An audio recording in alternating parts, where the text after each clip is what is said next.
Welcome to my channel అండి. భారతం చేతి వంటకి స్వాగతం. కొరమీను చేపల పులుసు ఎలా చేసుకున్నాను చూపిస్తాను. ఇదిగోండి, పసుపు ఉప్పు వేసి వీటిని క్లీన్ చేస్తున్నాను. మజ్జిగతోనూ వీటితోనే క్లీన్ చేసుకుంటే స్మెల్ పోద్ది అనమాట. అదిగోండి, నేను మజ్జిగ లేదు పెరిగేసుకున్నాను. పెరుగుతోనైనా కడుక్కోవచ్చు అండి. ఎలా అంటే సప్పటిదే కదా, పుల్లటి పెరుగైనా పెరుగుతో కడుక్కొని నీసు వాసన పోద్ది, నీసు వాసన ఉండదు. కడిగేసుకుంటే 2-3 సార్లు బాగుంటాయి. తెల్లగా కూడా వస్తుంది చేప. వేసుకుందామండి. మీ టేస్ట్ తగ్గట్టు మీరు వేసుకోండి.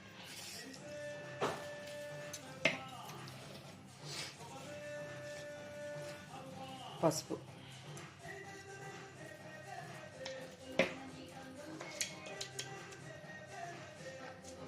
కారం, మీకు టేస్ట్ తగ్గట్టు వేసుకోండి. మీరు కూడా కారం, అల్లం వెల్లుల్లి పేస్ట్,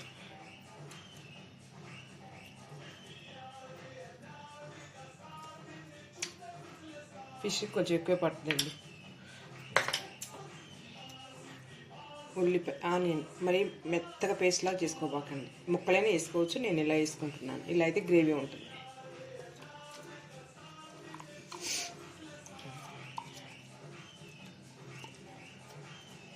ముక్కలు అయితే ఇందులో వేసుకోకూడదండి. ముక్కలు ఆయిల్ వేయించుకోవాలి ఫస్ట్.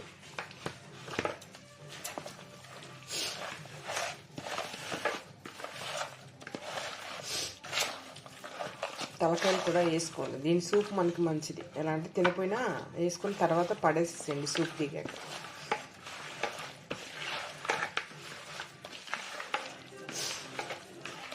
కారం ఇంకా పట్టిద్దండి, కూరలో వేసుకోవచ్చు. ఎలా అంటే మనకి ఎర్రగా కనపడాలి వేసుకుంటే. ఇవన్నీ కర్రీస్ కొంచెం పిల్లలుంటే కొంచెం తగ్గించుకోండి, మీ ఇష్టం.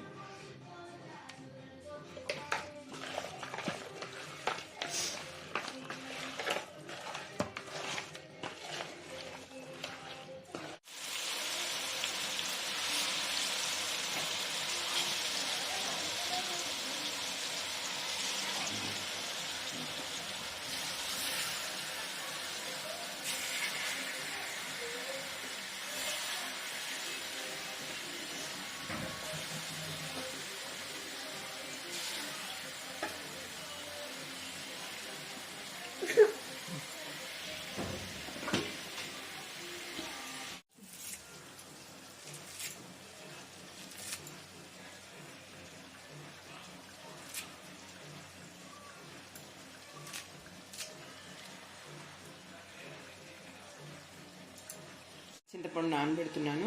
చింతపండు పులుసు మనం టేస్ట్ చూసినప్పుడు పులుపు ఎక్కువగానే ఉండాలి. తర్వాత చేపలు పీల్చుకుంటుంది పులుపు. పులుసు పోసుకున్నామండి. చాలా ఇలా మళ్ళీ అడుగు పట్టేస్తే బాగుండదు. పులుసు పోసుకున్నాము. కొంచెం ఫస్ట్ వాటర్ యాడ్ చేస్తున్నాము.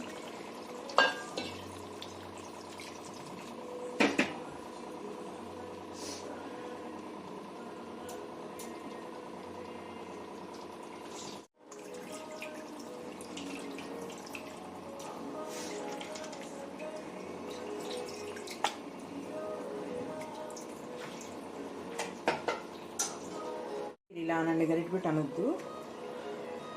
ఇప్పుడు ఇది మడుగుతూ ఉండగా పులుసు ధనియాలు జీలకర్ర కలిసి పౌడర్ చేసుకుని వేసుకుందాం. ఇంకా అంతే మసాలాలు, కొత్తిమీర చూపిస్తాను మీకు. ఉప్పు కారం చెక్ చేసుకోండి. ఇందులోనైనా మీ ఇష్టం అయితే పచ్చికారం వేసుకోవచ్చు. నేను మామూలు కూర కారం వేసాను. పచ్చికారమైనా టేస్ట్ బాగుంటుంది.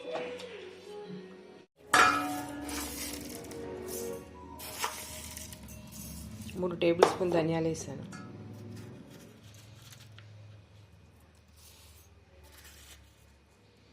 ఒక టేబుల్ స్పూన్ వేసి కొంచెం జీలకర్ర వేసాను.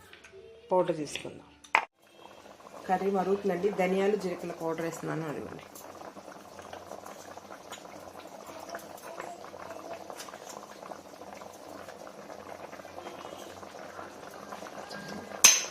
కారం చాలా వేయండి. కొంచెం కారం వేస్తున్నాను.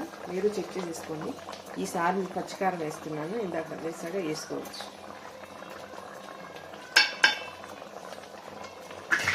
తిప్పుకోవడానికి ప్రయత్నించండి.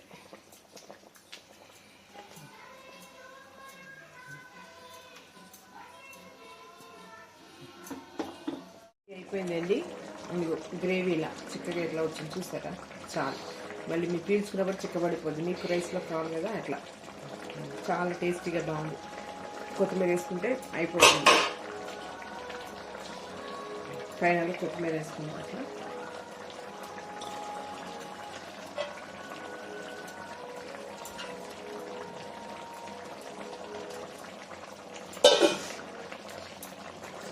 ఇది ఫైనల్గా అయిపోయిందండి. ఈ చేపల కూర మీరు కూడా టేస్ట్ చేయండి, మీరు కూడా వండుకొని ట్రై చేసి చూడండి. ఈ టేస్ట్ ఎలా ఉందని మీరు మాకు కామెంట్స్ తెలియపరచండి. మా వీడియో నచ్చినట్టు లైక్ చేయండి, షేర్ చేయండి, సబ్స్క్రైబ్ చేయండి. Thank you.